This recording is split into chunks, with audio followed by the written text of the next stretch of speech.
So why is this? Why do so many Indians speak English? The answer, as with many things in India, lies in its history. More specifically, it lies in the 1800s, when the British East India Company was ruling India.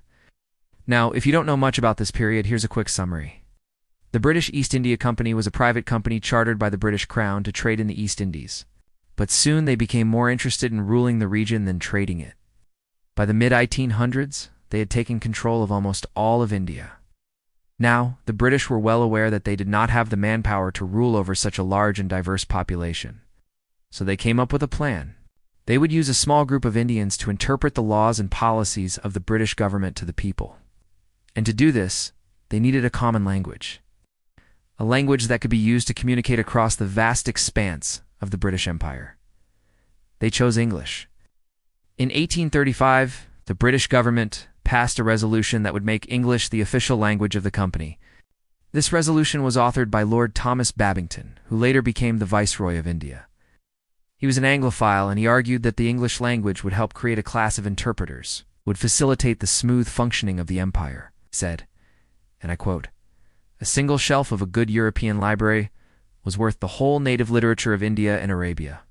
Well, his plan worked. Indians did become the interpreters of the British Empire, but they also became its rulers after the company was dissolved in 1858 and the British Crown took over the administration of India. English continued to be used as the language of government. At first, the focus was on making English education accessible to the elite. But slowly the British realized the importance of reaching out to the masses. In the late 19th century, they introduced the vernacular system of education, which encouraged the use of local languages for primary education. But for higher education, English remained the primary medium of instruction. This system aimed to produce a small number of highly educated Indians who could serve in the civil and military services of the British Empire. After India gained independence in 1947, English continued to be used as the official language along with Hindi. And today, despite being spoken by only 12% of the population, it remains the language of India's high society, the language of business, the language of entertainment, and sadly, the language of the Indian elite. It's a key to success in India.